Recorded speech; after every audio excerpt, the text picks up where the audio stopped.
Welcome to Deutsche Telekom's conference call. Disclaimer. This presentation contains forward-looking statements that reflect the current views of Deutsche Telekom management with respect to future events. These forward-looking statements include statements with regard to the expected development of revenue, earnings, profits from operations, depreciation and amortization, cash flows, and personnel-related measures. You should consider them with caution.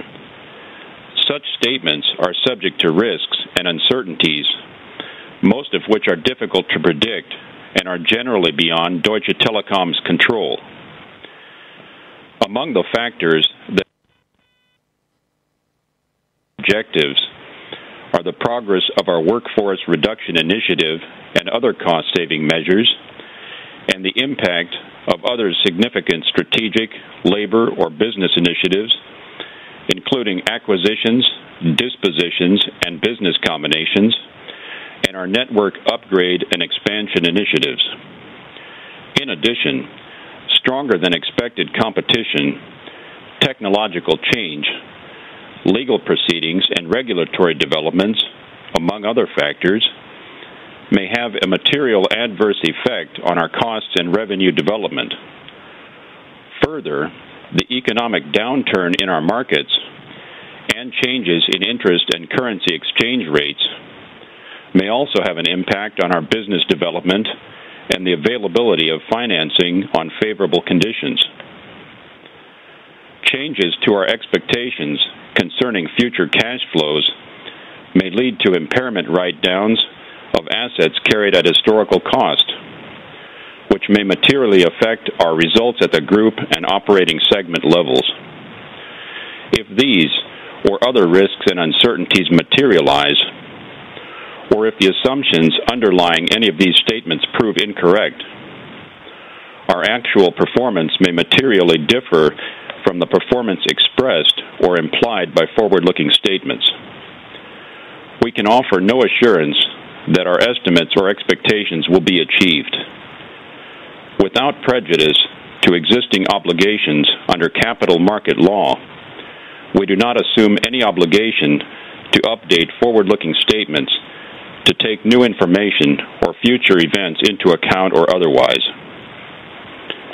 In addition to figures prepared in accordance with IFRS, Deutsche Telekom also presents non-GAAP financial performance measures, including, among others, EBITDA, EBITDA margin, adjusted EBITDA margin, adjusted EBIT, adjusted net income, free cash flow, gross debt, and net debt. These non-GAAP measures should be considered in addition to, but not as a substitute for, the information prepared in accordance with IFRS. Non-GAAP financial performance measures are not subject to IFRS or any other generally accepted accounting principles. Other companies may define these terms in different. On our customer's request, this conference will be recorded. Now please listen to the statements of Timotheus Höttges. Afterwards, you are welcome to ask your questions. May I now hand you over to Mr. Stefan Eger. Good afternoon and good morning to our listeners in the US, and welcome to the first quarter conference calls of Deutsche Telekom. I'm here with Tim Höttges, our Group CFO, and I'll send you the warmest regards of our Group CEO, René Obermann. He is not in the States, he's not in Mexico City, he's participating in a political event in Berlin, so sorry to disappoint you on that. We have right about an hour's time, so i.e. we have to cut off sharply at 3 o'clock, so without any further ado, I hand over to Tim, our Group CFO. Yeah, hello everybody. This is only Tim here, so good afternoon and good morning to the US. First of all, we have delivered a solid quarter at TT and reiterate our full year guidance. Our revenue trends have improved versus 2011 in Germany and in Europe, resulting in a decline of only 1.1% this quarter. Our adjusted EBITDA driven by strong performance in the US and Europe, is almost stable year over year, as is our free cash flow at 1.1 billion. And unlike many of our peers, we execute upon our shareholder remuneration and our dividend policy by proposing to our AGM on May 24th an unchanged dividend of 70 cents per share. In our strong home market, Germany, we continue to perform better than most European peers, while maintaining a strong market position and financial profile. The revenue trend in Germany is better than in any quarter in 2011. At the same time, we continue to show a high and even year-over-year slightly increased margin of close to 41%. In the fixed line business, we showed very positive operational KPIs, with again drastically reduced line losses at 259,000. The improved broadband net adds of 102,000, supported by a broadband churn on a historic low, or the very strong IPTV sales of 173,000. In mobile data, revenue growth remains strong at 20% year over year, driven by a further increase in smartphone sales, with almost 300,000 iPhones sold alone. In our European segment, we see a continuous improvement in revenue and EBITDA trends. The organic revenue decline was only 0.7% in the first quarter. Here, we did see some encouraging trends, particularly in Greece, Romania, and Bulgaria. The organic EBITDA decline was reduced to 2.2%. At the same time, we again saw satisfying operational KPIs like smartphone, broadband, or mobile contract subscriber growth figures. In the US, we delivered an improvement in our overall customer and contract customer trends versus the difficult fourth quarter, and delivered a strong financial quarter, which will give us the necessary headroom to invest as planned into the execution of our Challenger strategy throughout the rest of this year. Let me briefly comment on the Q1 key financials for the group. As just mentioned, we are pleased with the revenue and EBITDA development in the first quarter. As you see in the table on chart 6, due to an almost unchanged cash CapEx number, in the first quarter, also our group free cash flow is stable year over year. The net income number in the first quarter was mainly negatively influenced by two effects: a provision for the early retirement program in Germany, which we took in Q1 this year versus in Q2 last year. So this is just a seasonalization during the course of this year.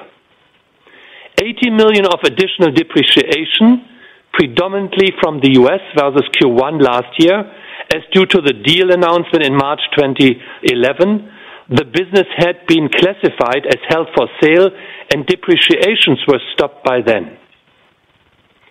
On slide 7, you see the revenue and EBITDA development in Q1 for the group and on a segmental level.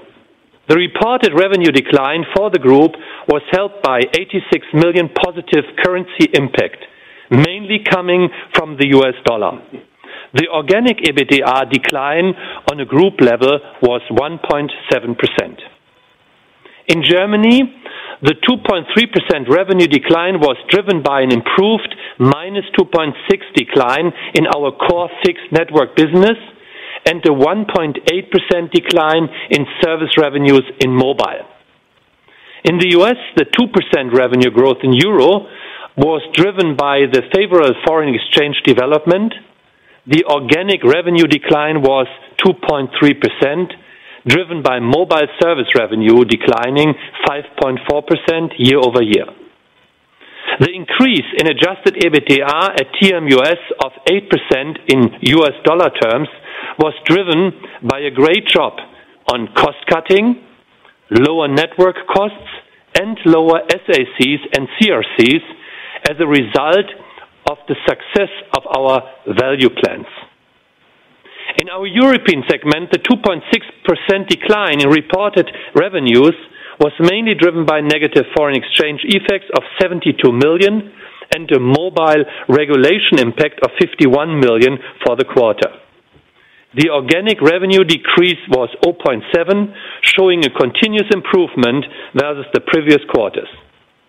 The EBITDA decline was 4.3%, also impacted by negative impact from foreign exchange of 26 million and a mobile regulation of 17 million, resulting in an organic EBITDA decline of 2.2%.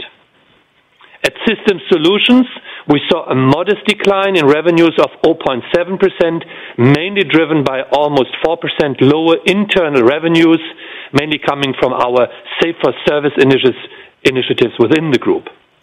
On the EBITDA side, there's a slight improvement versus last year. Let's turn to the first quarter details in Germany. On slide 8, you will find a new and more granular split on the development of our revenues in Germany. The revenue trend in Germany improved to minus 2.3% after minus 6.1% in Q4, partially driven by the discontinuation of the MTR impact and some of the one-timers we had last year, but also by an improvement in our core fixed network revenues and wholesale revenues. Our core fixed network revenues have improved from minus 5.4% last quarter to minus 2.6% this quarter, with the main drivers being lower line losses and a healthy growth in our TV revenues. Wholesale revenues improved from minus 11.6% in Q4 to minus 3.9% in Q1, mainly driven by an improvement in voice and network services. The adjusted EBITDA for Germany declined by 2% in the quarter, helped by a 1.6% OPEX reduction and resulting in a healthy and slightly year-over-year increased margin of almost 41%. Mobile revenues declined by 1.2%, driven by deterioration in service revenues. On a positive note, within mobile service revenues, the strong mobile data growth continued in Q1 with a 20% growth rate year-over-year. We saw strong smartphone and iPhone sales in the quarter. Total customer and contract customer intake, however, was negative, primarily driven by the customer migration of one reseller, which heavily impacted our net adds and contract churn figures. However, our underlying branded contract customer churn remained stable at a rock-solid 1%. We are speeding up our LTE rollout toward capacity limits and already covered a quarter of the German population. By the end of the first quarter, up 11 percentage points in one quarter alone. Let me give you some details on the development of our mobile service revenues in Germany in Q1 and our measures to address this in the coming months. Service revenues in the first quarter declined by 1.8%, mainly driven by the decline in voice revenues, minus 87 million, SMS revenues, minus 12 million, and visitor revenues, minus 9 million, which only partially was compensated by the healthy 20% growth in mobile data. Business customer mobile services declined by 1.5%, driven by price declines as a result of tough competition, which could not be entirely compensated by customer growth. Retail customer service revenues declined by 2%, with the main drivers being ongoing migration of customers into our new tariff profile and lower service provider revenues, lower contribution from prepaid due to less voice usage, and a deterioration of our prepaid customer mix. So, what will now be our key initiatives to address this weakness. First, within our branded contract customer base, we will push very hard on mobile broadband, focusing on LTE, tablets, sticks, and data tariffs. On the business customer side, we will try to tap the large potential of our fixed-only customers better, particularly also with mobile data offers. On the service provider side, we continue our efforts within ethnic and discount brands and will also adjust our wholesale product portfolio. And in prepay, we will come up with a new tariff proposition for our customers very soon. In the German fixed broadband market, we stabilized our market share in excess of 45%, with a strong number of broadband net adds of 102,000 in the quarter, resulting in an improved market share of net adds of beyond 30% on our calculations. At the same time, we showed another very strong quarter in IPTV sales, with 173,000 new entertain customers won, bringing the total number of entertain customers now to over 1.7 million. This upselling strategy helped to increase our average revenue per access line by 40 euro cents to 25.60. Line losses were more than 24% lower than last year at only 259,000, one of the lowest quarter ever. Furthermore, we increased our broadband coverage in Germany, pushing our VDSL coverage to 36%, our DSL 16 megabit coverage to 53%, and our entertain via SAT coverage up to 82% of the population here in Germany. Turning to the US. Overall, we are pleased with the US performance, especially compared to the expectations, although clearly there are several areas of concerns remaining. Please note that we changed, by the way, on your request, our customer reporting to branded customer reporting, in line with our US peers and to increase transparency of reporting. Branded contract is the old contract without machine-to-machine customers. Branded prepaid, the old prepaid without MVNOs. We provide a reconciliation with the previous metrics in the IR backup. Service revenues decreased by 5.4%, resulting from our customer losses. Please note that once again, service revenues under US GAAP decreased to a lesser extent, -4% due to the inclusion of one-time fees, which are not included in the service revenues under IFRS. EBITDA also benefited from the success of value plans, which were introduced last July. Both SAC per gross add and SRC per retained customers were down more than 30% year-on-year. In addition, network cost also decreased by 4.5%, despite a large increase in data volume due to the transition to fiber backhaul. In terms of customers, T-Mobile US returned to customer growth in the first quarter due to strong prepaid growth and a return to positive growth in machine-to-machine. You may recall that these were negative in Q4 due to the loss of one large customer.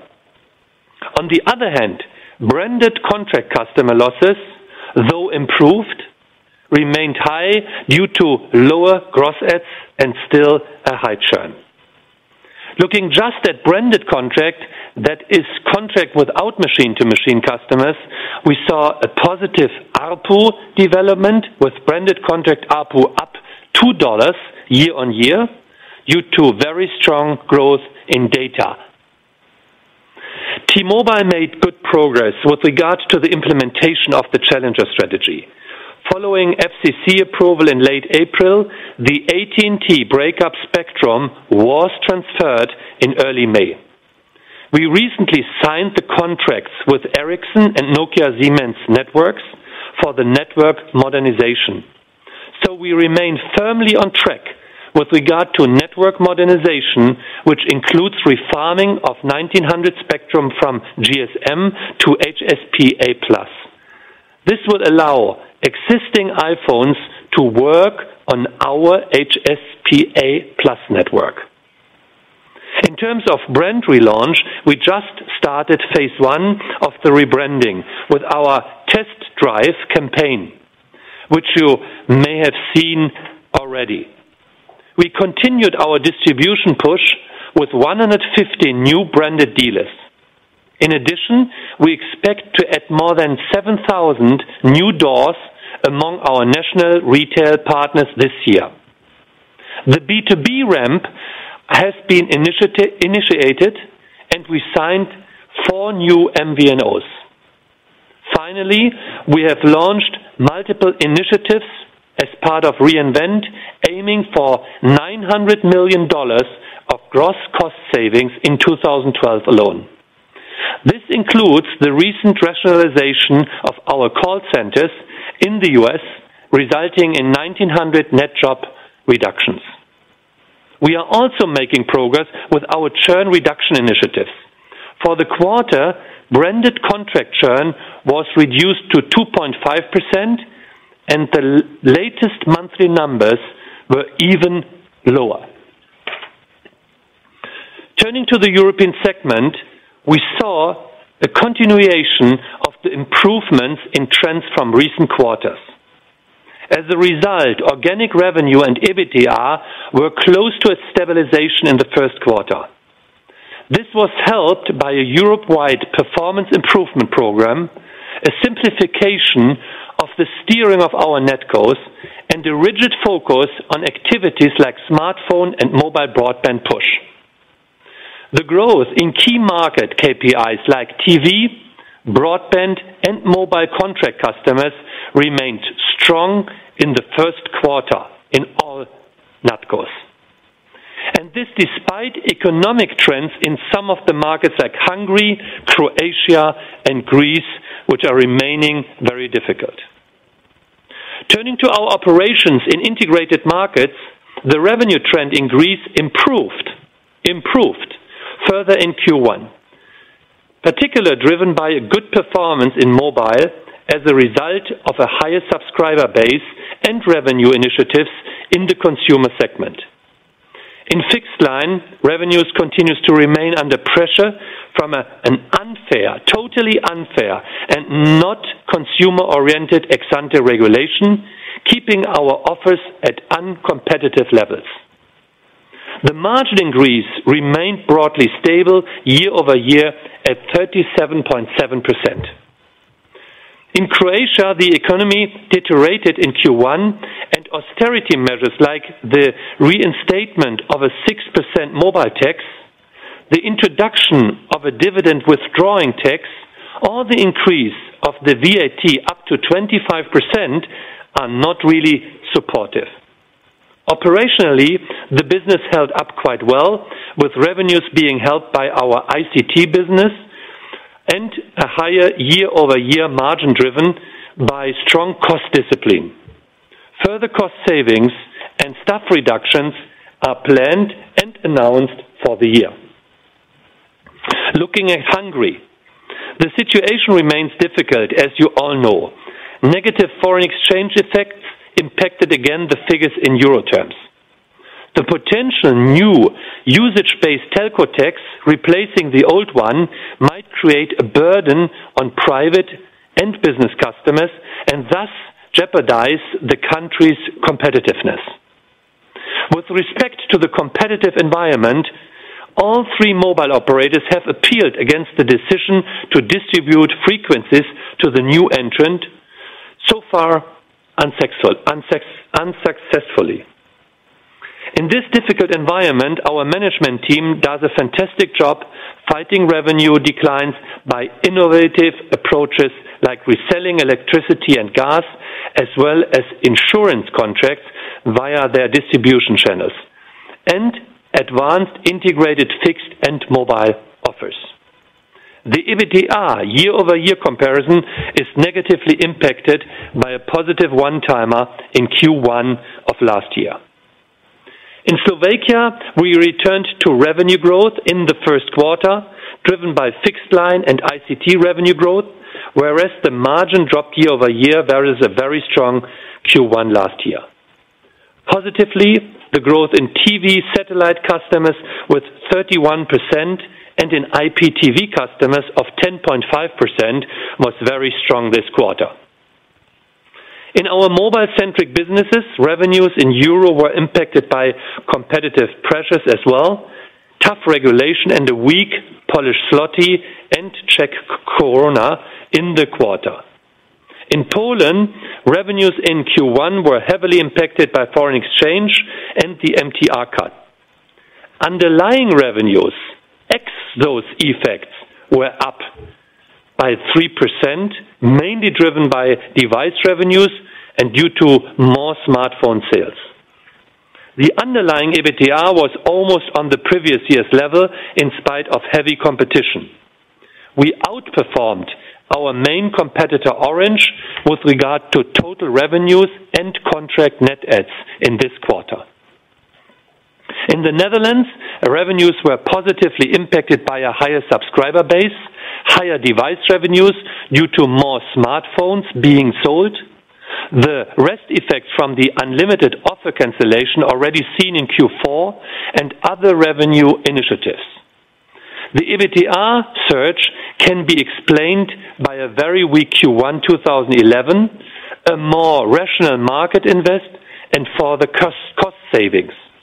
Furthermore, the outperformance versus our main competitor KPN in terms of service revenues and contract net adds is very positive. In the Czech Republic, we are facing tough competition. Underlying revenues, ex foreign exchange and regulation, however, turned positive to 1.9%, whereas underlying EBITDA dropped slightly by 2.9%, mainly driven by a strong smartphone push in the quarter, resulting in an increase in the share of dispatched smartphones from 30% last year to now 49% in Q1, and a healthy 24% mobile data revenue growth. In Austria, we saw a continuation of the contract subscriber growth in Q1 and a strong smartphone push. 74% of all dispatched devices in Q1 were smartphones. Revenues declined by 1%, but without the regulatory impact, underlying revenues grew by 3.5%. In this context, let me say a few words about our UK joint venture, Everything Everywhere, which already reported results last week. We continue to see good progress in terms of customer and underlying service revenue growth, as well as synergy execution at Everything Everywhere, and have launched a massive media campaign in order to push our planned LTE rollout in the UK, and of course DT remains fully committed to make Everything Everywhere a long-term success in the UK mobile market.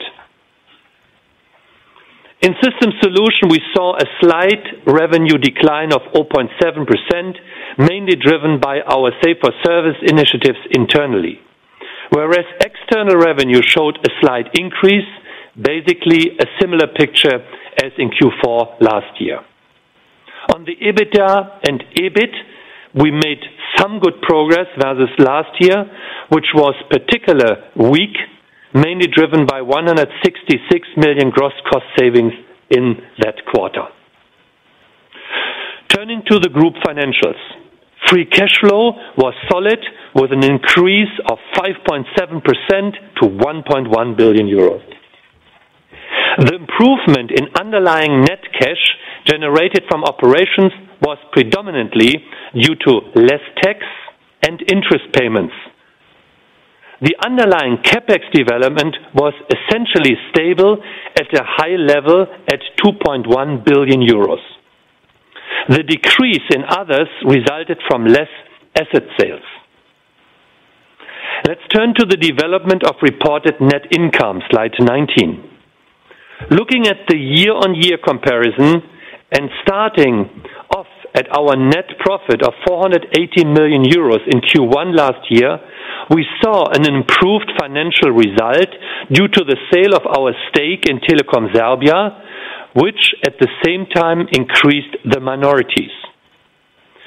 Profit and loss taxes decreased, partially resulting from a US-related one-off tax charge in Q1. Including various other smaller effects, this would have increased net income to 639 million euros. However, as already mentioned, we took a 464 million euro provision for an early retirement program in Germany in Q1, partially offset by 143 million euro tax benefit from this provision. This represents a different timing of special factors compared to 2011. In 2011, we took the provision for the early retirement in the second quarter.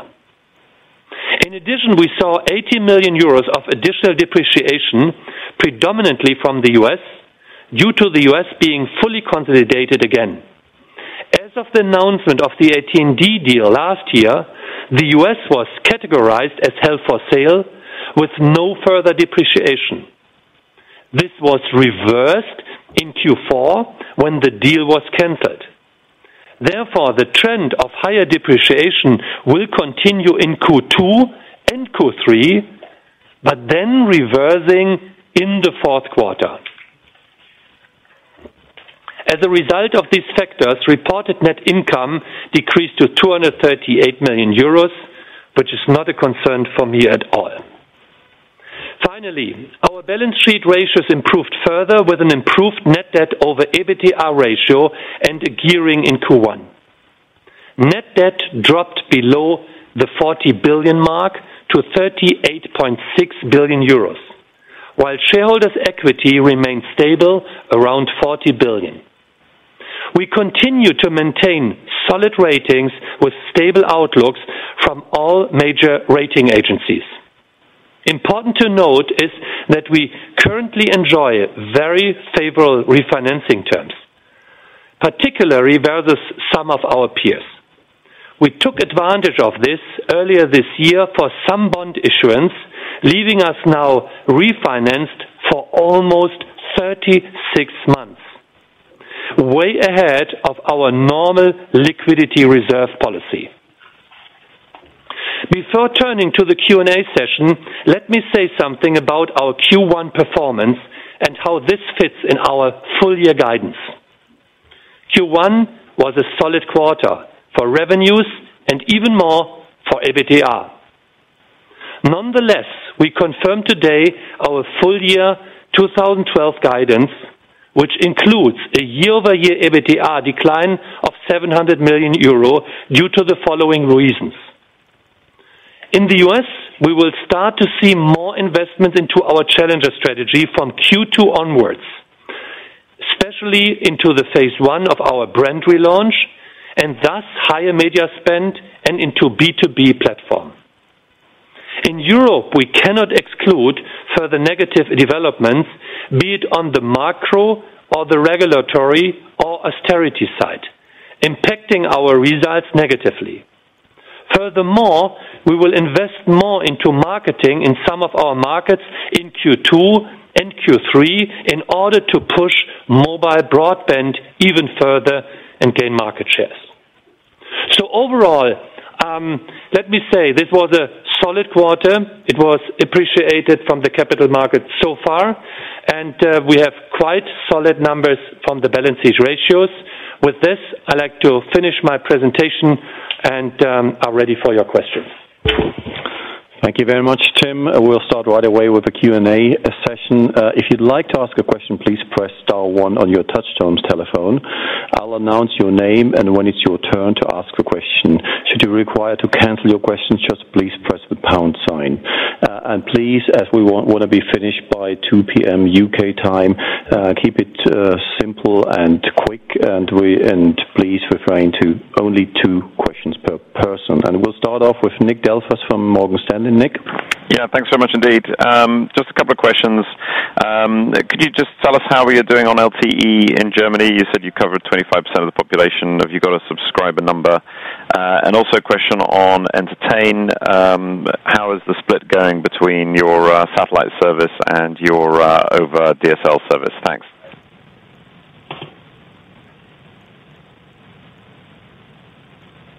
So the first thing, Nick, is that today we are building our LTE network at maximum speed. As you might recall, we have increased our capex over the last 2 years for mobile build-out by more than 50%. So something in the vicinity of 600 million is only going into the LTE push. This is a head-to-head race with Vodafone here in Germany. The others are not present at all in this circumstance. Now we have covered 25% of our POPs in Germany. We have increased our footprint by 11 percentage points only this quarter. And we are not only in the countryside, but as well in the cities. We are front runners in that one. And this huge investments which we took into the German mobile network shows already success. There was not a single test, and there was a couple, more than 6 or 7 tests, which were done recently, which wasn't won by the group, and by the way, with big differences to all the competitors. So therefore, I think we cannot do more at that point in time. The amount of sites which we have built so far are in the vicinity of 1,500 sites in Germany, furthermore, on 4G. That is 4G alone. Do you have the subscribers? On the subscriber side, we are something in the vicinity of 70,000 subscribers. On Entertain Sat, your second questions, we had 80,000 net adds in the first quarter, more than 200,000 after 7 months. We have launched a new proposition, an action-oriented tariff product here in the market recently. The only limitation we had were the media receivers, because we were sold out, and so we could have sold even more on the satellite product. But we hope that we are able to deliver on the demand very soon. That's the message we got from our delivery here. That's perfect. Thanks very much.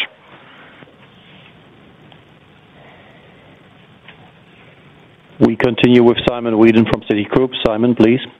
Yeah, thank you very much. I wondered if you could share with us how you saw the trends in the US as you exited the quarter and through into April, and also update us on roughly what proportion of contract gross additions are taking an equipment installment plan this quarter. Thank you.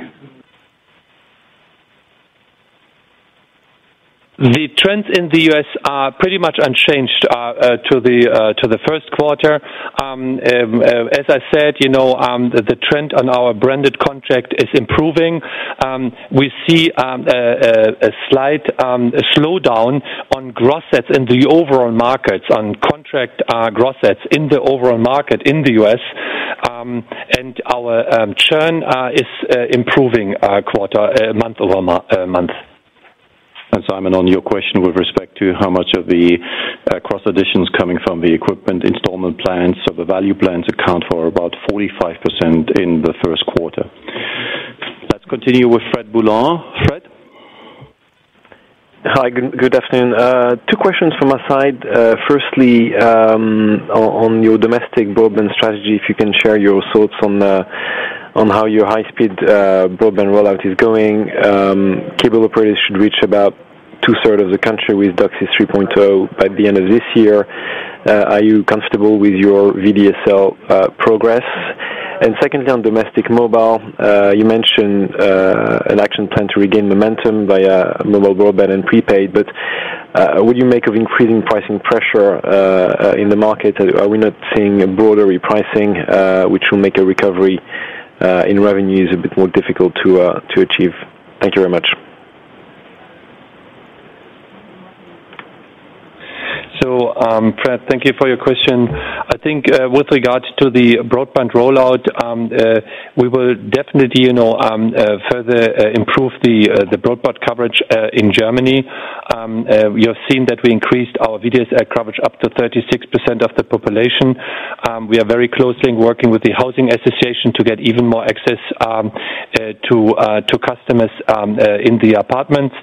On top of that, DS coverage improving as well. So we had a record capex in Germany last year of 3.7 billion total in Germany, something in the vicinity of 607 million for mobile.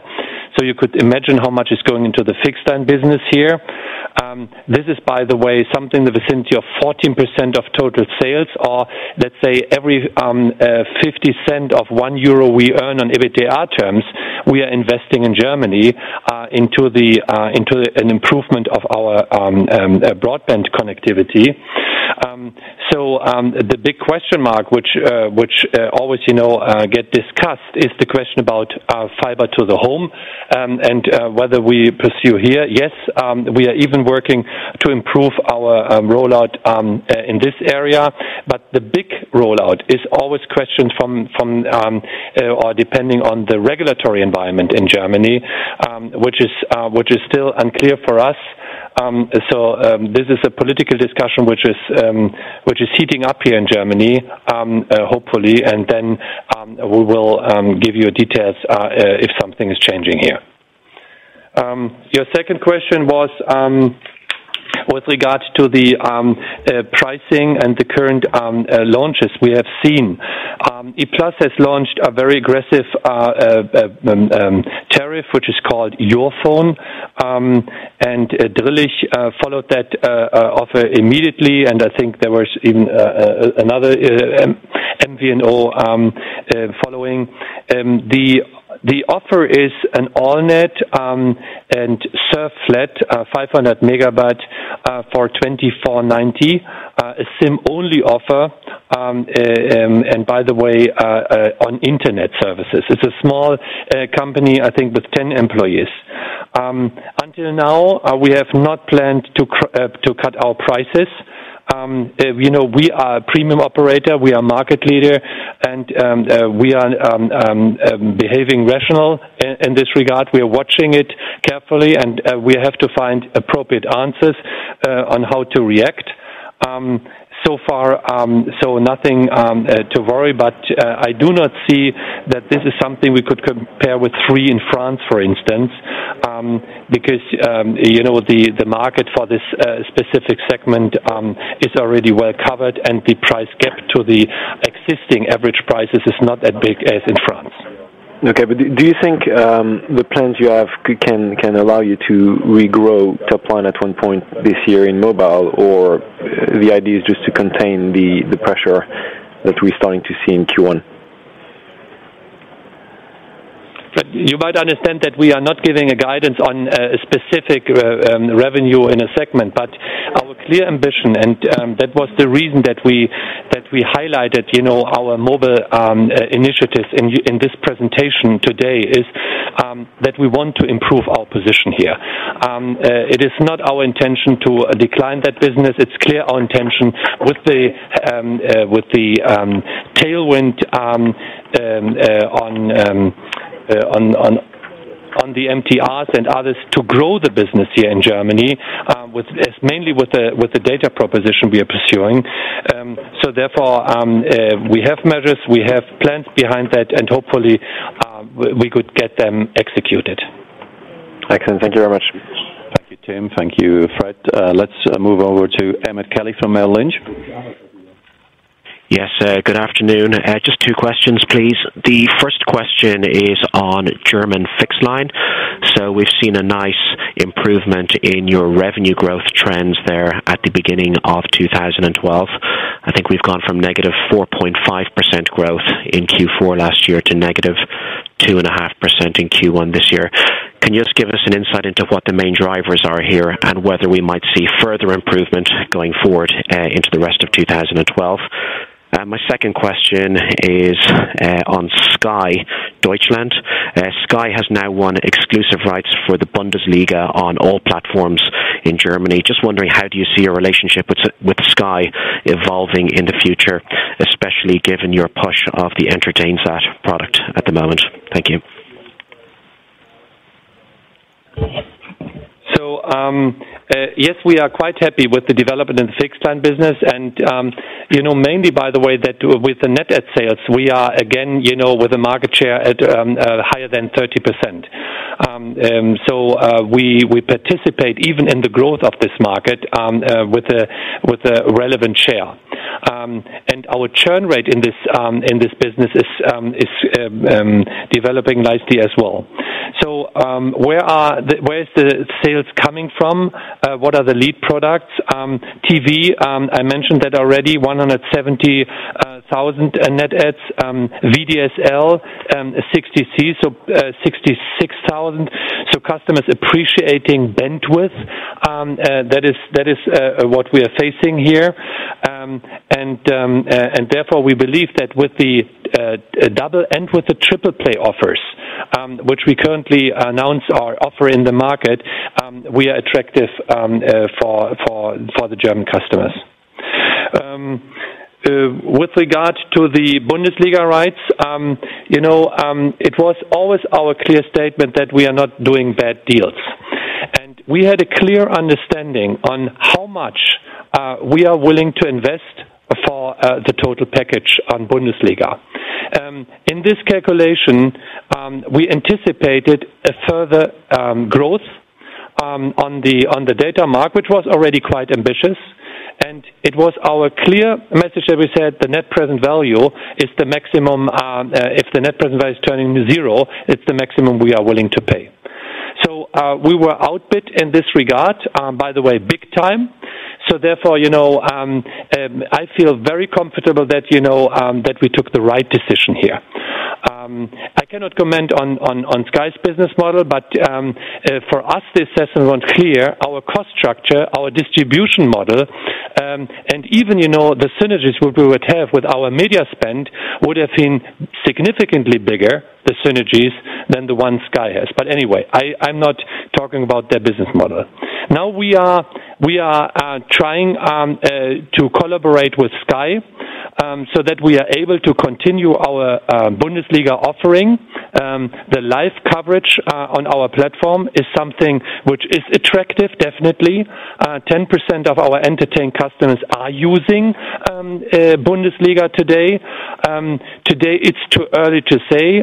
We cannot see, let's say, the final outcome of the discussion, but from a commercial perspective, I would guess that we would find a positive commercial solutions with Sky here in Germany. Great, thank you. Moving on to Matthew Bloxham from Deutsche Bank. Yeah, just excuse me, just a couple of quick questions about cost reduction plans. Obviously, in the last year, Save for Service, and I know you've just recently agreed some staff wage increases in Germany. How we should think about the kind of shape and or communication of any kind of plans beyond the current formal program. Thanks.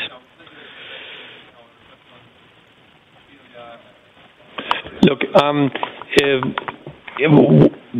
we have, in our presentations, our focus is laid on turning the revenue trend, improving, let's say, the overall performance of our portfolio, stabilizing. Save for Service is an incremental piece of this turnaround story, of this improvement which we're pursuing across the markets.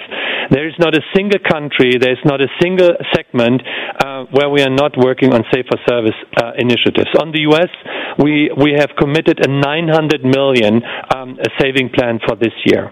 On Germany, we have saved 300 million of OPEX in the first quarter, which is, I think, is a recent. for the group, which is a reasonable run rate. It might be that we will make a more detailed description of Safe for Service throughout the year for our investors here. But Safe for Service is clearly, let's say, a main initiative within the group. We know that we still have a gap of the productivity on a margin level to our peers of something around 2 to 3% points, and we are working towards this benchmarks on the way how we organize our processes.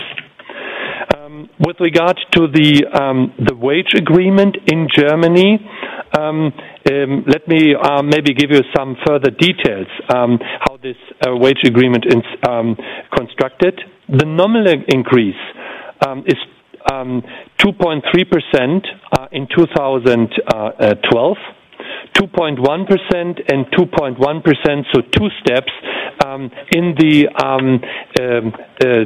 12 months thereafter. Overall, this would add up to 6.5%.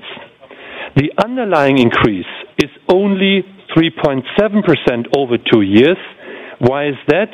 Because it includes a 3-month delay where we do not have an increase for our German operation.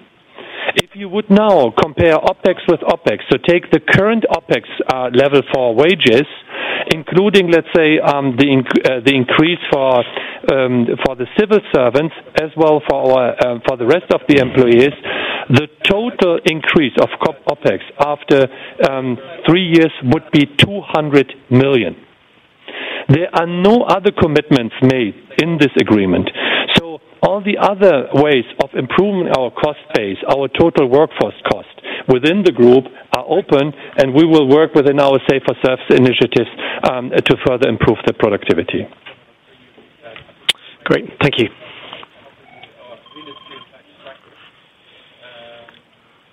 Hannes Witti from JP Morgan, please.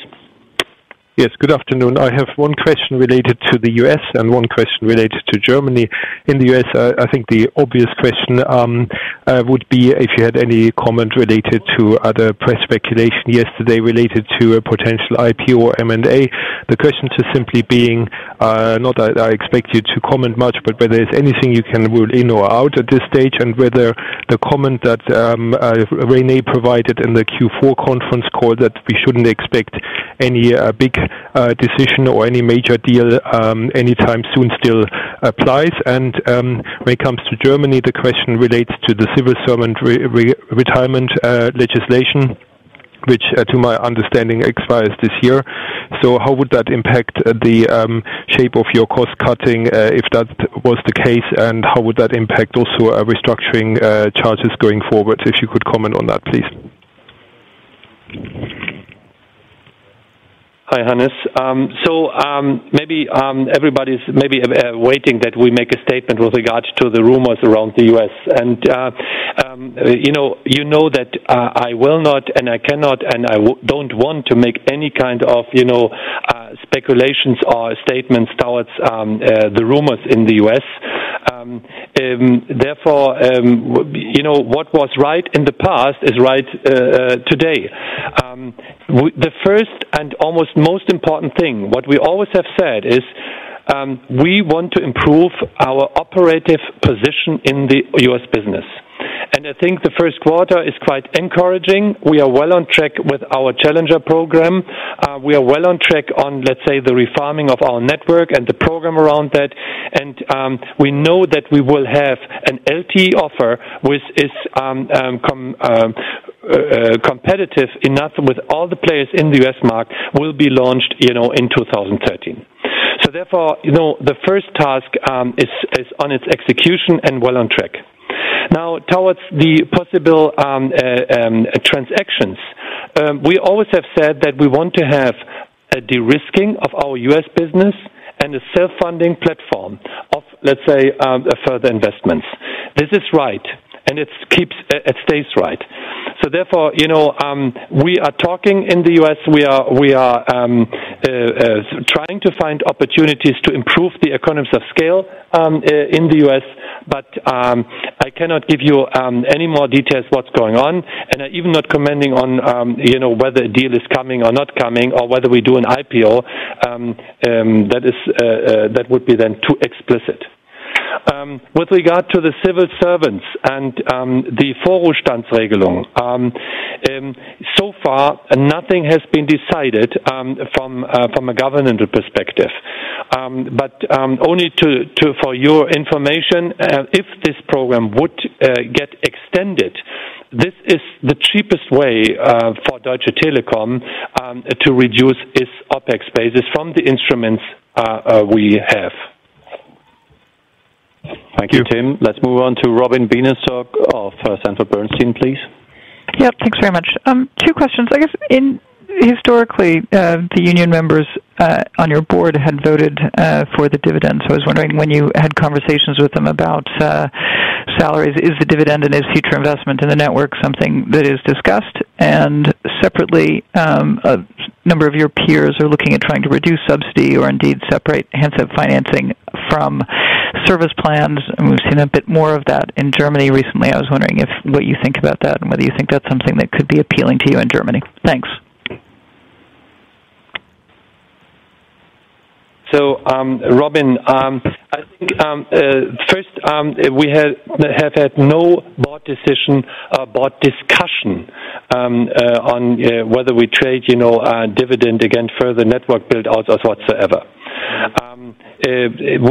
I think we feel very comfortable in what we have laid out with our financial strategy and our dividend commitments 2 years ago.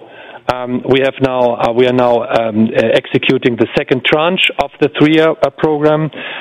We have said that we are committed towards the third year on that one as well. We recognize that a lot of peers in the European environment are not able to fill their dividend commitments. I think that is different to Deutsche Telekom. Unlike our peers, our payout ratio is only around 50%. Unlike our peers, we did not underspent in infrastructure, and I want to be very clear on that one. I mentioned already the build-out of our LTE networks, not only in Germany, but as well in Europe. In Germany, we are spending 50% more than over the last average run rates in normal years. We have a physical limitation today on the speed on the LTE build-out, and therefore there is nothing we are sacrificing today for our dividend. The opposite is the case. We are even to take some of the cash flow to pay down our debts. So therefore, I think nothing to say. Nevertheless, internally, we are thinking about what would be our answer in 2013 toward the next phase of our financial strategy.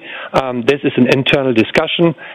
Haven't had a discussion with the board so far, and we will come to the investors, the moment we have a clear focus on that. Robin, did that cover your questions? Yep, that's and on the subsidy. And the subsidy. Was ist das? Sim only of promotion and. Robin, can you repeat your question on the subsidies again? Yeah, sure. No, the question was just simply a comment on the fact that some of your peers have been moving to try to reduce subsidy in Europe, and we're seeing more in the way of separation of handset financing from service plans in various markets in Europe. And I was wondering whether you thought that was something that would be interesting for you, and whether you could see that happening more in Germany as well. Sorry, now I got your question. I think with regard to Germany, we are market leader here in Germany, and therefore, we are offering both. We have a clear SIM-only product which we have in the marketplace, and the customer is paying then the handset full price. There might be even some promotions on certain, stocks but this is the one offer. So then the tariff is at least more attractive from a price point. But as a premium provider, it is very important for our customer base. We looked into that one to either offer subsidized handsets. And I give you one example. We have a promotion including subsidies on iPads. We have a tariff point $39.99 on the monthly recurring charge, and if you commit to 24 months, you get the iPad for €99. And this is very well appreciated from our customer base, and from an economic perspective, it is as well something which is attractive for us.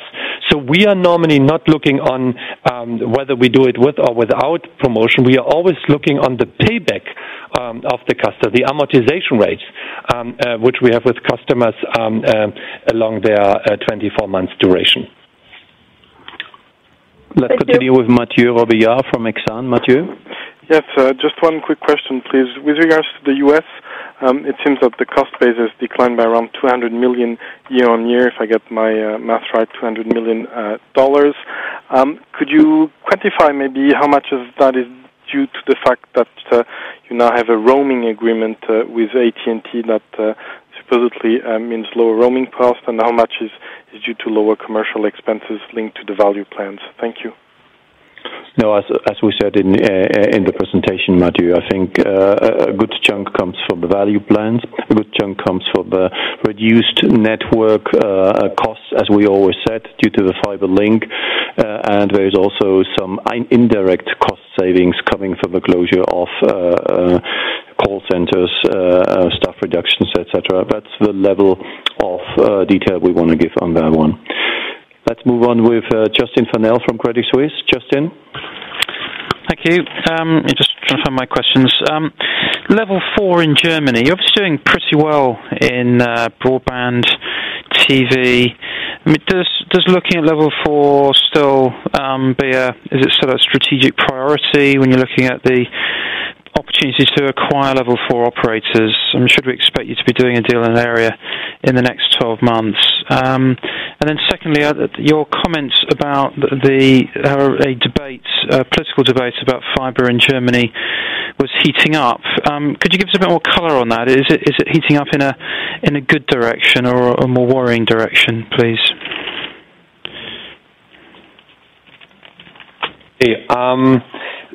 I think the first thing is we should not discuss fiber rollout separately. What we always should discuss is a tech cable, because we are not building the fiber fiber for its fiber purpose only. We're building it, to keep our market share at a high level, to be competitive in the environment, not only short term but even long term. So in this circumstance, we are not discussing fiber only. We're discussing the entire infrastructure and even the access to the level 4 as a kind of consistent program. If you would now question whether in this approach to a tech cable, Tele would be a target for acquisition for Deutsche Telekom, or a re-entry into cable as one of the answers. I will not comment on any kind of the speculations which you might have seen in the news here. We are working in every areas on attacking the cable and not letting them then grow significantly. With regard to the fiber discussion, maybe let me state something on the regulatory side, what it would take for us to grow our investments here.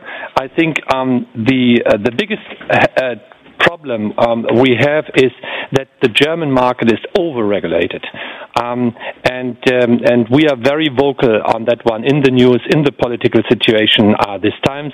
If the market is asking for more fiber investments, the overall commercial environment has to change.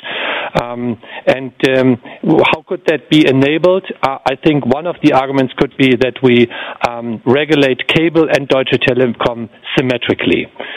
Either we get out of the regulation in the market where we are facing infrastructure competition, or that cable get regulated the same way as we do. Second, I think we need risk-sharing agreements. We are very much fighting on the so-called contingent model here in Germany, that if people want to use our infrastructure, that they not only have to pay a monthly fee or a minute fee or a kilobit fee, that they even have to make a fixed investment commitment if they are buying certain bundles.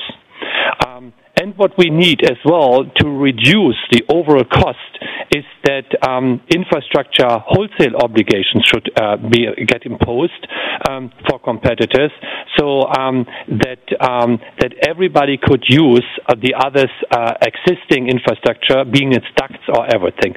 This would significantly reduce the overall investment and would help us to realize the return on capital employed. That is the way how we're steering the fiber rollout today. Thank you. Thank you very much, Tim. Moving on to Ulrich Rathe from Jefferies. Ulrich, please. Thanks very much. My first question would be on the book-to-bill in T-Systems. The order intake, I think was one of the lowest in memory. Is this a weak quarter, and are there any reasons to anticipate this to increase again? What influence might it have on the future revenue performance of T-Systems? My second question is, obviously the whole sector sort of valuations have come down, including DT's. Has this in any way increased your appetite for M&A? Are you now increasingly look at opportunities that probably do cross your desk every day, or do you have essentially an unchanged view on that? I think you have ruled out sort of major M&A some time ago. Is that still true in the current environment? Thank you. Okay, I think the system solution answers are very straightforward. The order entry always compares with last year, and last year in the first quarter we had a few big deals. I want to mention one big deal. This was the entire data center outsourcing of everything everywhere, which we booked in that quarter. This quarter we haven't seen big deals compared like this one. We saw some deals like BAT in the first quarter, but one of the reasons is that we haven't had this huge deals. By the way, there is a trend or the tendency in this industry that there are less big deals as the ones we have seen in the quarters before. On top of that, I think we are focusing very much on improving the productivity on the existing big deals. You saw already the positive impact on that one in the first quarter. We had huge transition and transformation cost of that deals at the beginning. Now we are in the phase on capitalizing on that one. So therefore, very much was focused on quality and on profitability of the existing deals than rather now fighting for new ones. But nevertheless, I talked to Reinhard Clemens yesterday on the order entry situation, and he said he's not worried about his pipe towards the remainder of the year. There are some interesting things coming, so don't take quarter as a trend. With regards to the M&A policy, our M&A policy stays completely unchanged, and we are not planning any big acquisitions. What we are doing today, and you see that, we are very disciplined following our financial strategy, which is, by the way, highly appreciated on the bond market. We have recently accessed the U.S.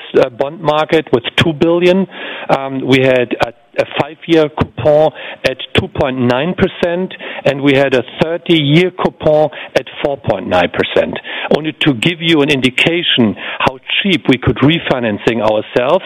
and including the breakup fee, this will help us just, on the EBITDA, on the cash flow side, to reduce our interest payment by more than 200 million already this year. All of this is we are very disciplined and focusing on further reducing our debt burden for the full year 2012. So excess cash is used for that one. By the way, same is true for OT, where we make great progress on reducing their debt position as well. That doesn't exclude smaller deals. I think it makes a lot of sense to accelerate the growth in our digital business unit with some brownfield investments or some smaller acquisitions. This is always possible to accelerate the growth profile of our group, and you will maybe follow that in our sub-segment documentation, which we have in our doc for the first time this quarter. Thank you. Moving on to Peter Kurt Nielsen from Cheuvreux. Peter Kurt. Thank you. Just one quick question related to Tim's reply to the previous question on German broadband. Tim, are you seeing anything externally or internally in your base, any indications that would make you doubt that you can maintain a share of net adds of above 30% plus and the current low churn rate on domestic DSL for the remainder of the year? Thank you.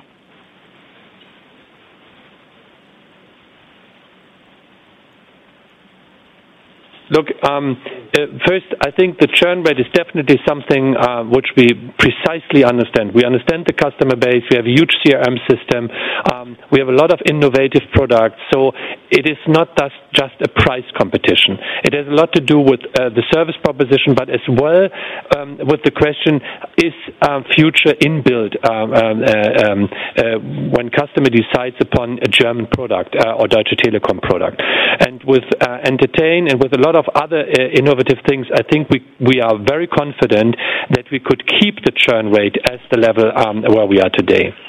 Now, the net add number is always depending on how fast a market is growing.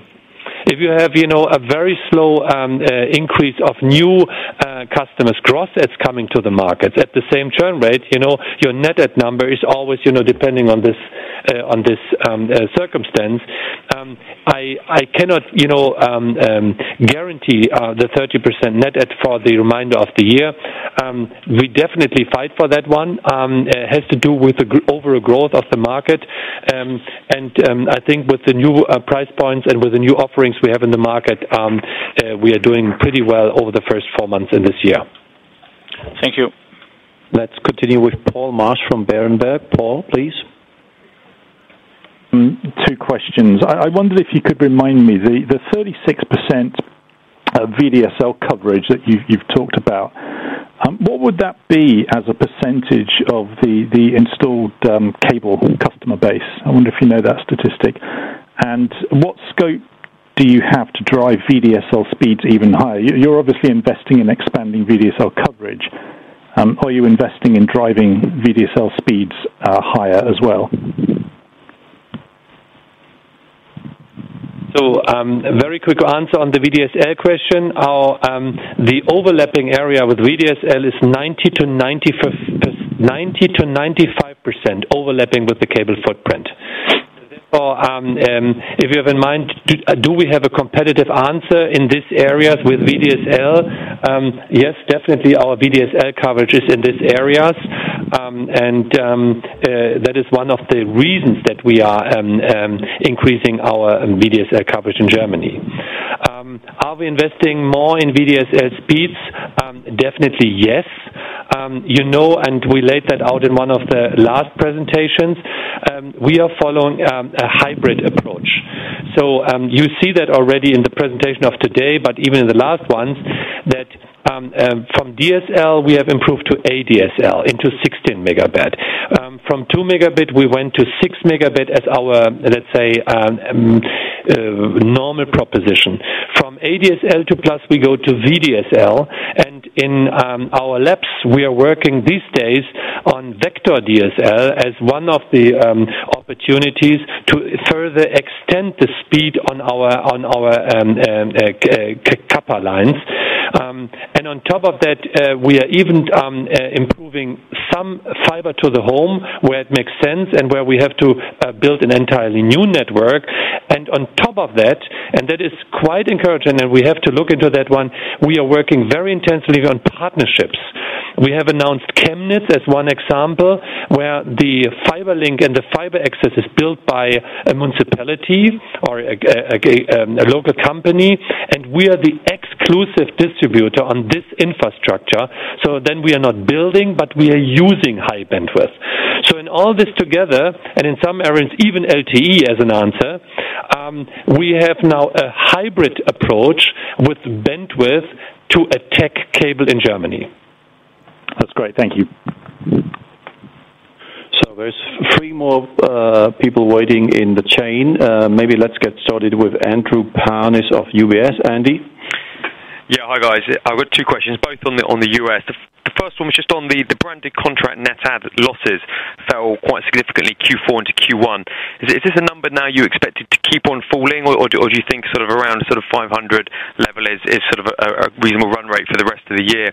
And then the second question was just on the Verizon spectrum. They basically said that they're interested in selling off some of their 700 megahertz A and B licenses in the US. Is this something you'd be interested with, even though maybe it's not necessarily a exact fit with the current spectrum you hold? Thank you. Okay, Andrew, I think very clear statement. Our most important task in the US is to improve our contract branded churn. That is no question. We have seen a big churn. I think it was 710,000 customers in the fourth quarter. We have seen 500,000 now losses in the first quarter. And whatever we do, whatever number is, the first discussion is around improving the churn in the US. And by the way, we have some encouraging developments. It's not that we see, it's accelerating. We see, improving trends. But as I said earlier, we have to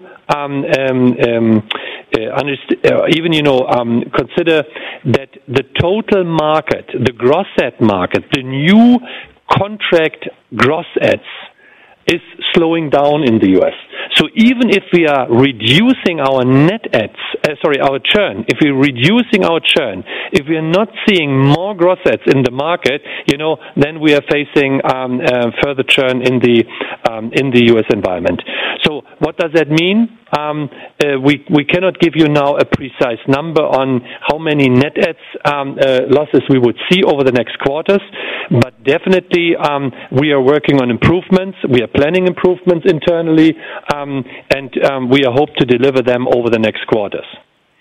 With regard to your question on Verizon Wireless, they have announced that they may sell its 700 megahertz spectrum in the A and the B block, conditional on the spectrum co-purchasing being approved. Whether this spectrum is interesting for us, first of all, we are not interested in a 700 megahertz spectrum at this time.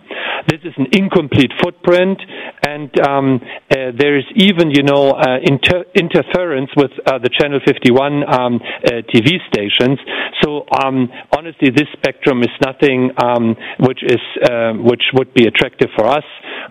We would like to see AWS spectrum coming to the market, which would be adjacent to our footprint, and this is definitely something we would be interested in. But on the 700 megahertz side, we are a little more reluctant. Okay, thank you. Thanks, Andy. Let's continue with Jonathan Dan of Barclays. John? Hi there. A question on your LTE strategies. Are you pursuing LTE? Why are you rolling out LTE at different spectrum bands in, say, the US, Germany, the UK? I mean, it would seem that the new iPhones will presumably have LTE on the same bands. And then a second question. I was just going through the T-Mobile press release in the US. It seems that bad debts have nearly doubled. What's happening there? Look, the first thing is, I think, on the LTE, bands, this is always something to do with the allocation of spectrum in the respective countries. And we have to deploy the spectrum, we were able to acquire, and therefore it differs from market to market. But there is a tendency, and you would see that across our footprint, that 1800 and the adjacent spectrum bands is the one which we are deploying. With regards to the US, interesting, right? We are working on LTE on the latest, so we do not need a second chipset for this product. We could only deploy one chipset in with the LTE band, which we have, which would be advantageous to the AT&T and the Verizon version, and we could use with this spectrum the standard products of Apple, which will be delivered into the market from 2000 whatever onwards on the 4G proposition. Your second question was with regard to the G&A cost and whether they increased despite our cost-cutting efforts. Year on year, there is an increase. We had higher bad debt expense associated with new products and changes in customer mix towards subprime. I'm only talking about US here, and sequentially we had some higher personal incentive expenses. Just remember, we had the retention as well, and some renewal and upgrade commissions to be paid in the first quarter. So that is the reason that we have this contradiction or this difficult to explain development on the cost side. The last one is Hugh McCaffrey from Goldman Sachs. Hugh, please go ahead. Thanks, guys. 2 questions, please. Firstly, just in the US, can you give us any color on whether the iPhone switcher, plan for the second half is still on target? Do you expect to be able to launch that in Q3, Q4? And I guess, have you started trialing spectrum refarming ahead of that? And secondly, just on Kongstar and T-Mobile in Germany, how do you think about managing the price gap between Kongstar and T-Mobile, and what do you think is a sustainable price difference between the two brands? Thanks. The farming is. Maybe I start off with the price gap between Kongstar and the Deutsche Telekom brand or the T-Mobile brand. Yes, we think it is sustainable. You know that Kongstar is our low-frills brand. We see ourselves well positioned against the competition in the low-frills segment. So far, no need to change anything from this from today's perspective. With regard to the question or the color on the U.S. strategy, T-Mobile in the U.S. we're plunging to launch 4G HSPS service in the 1900 megahertz band in a very large number of markets by the end of the year in fourth quarter.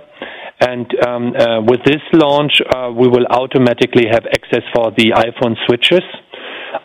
So therefore, yes, definitely this is in our strategy included, and whatever we could do here to accelerate and whatever we could do to foster that, we will do.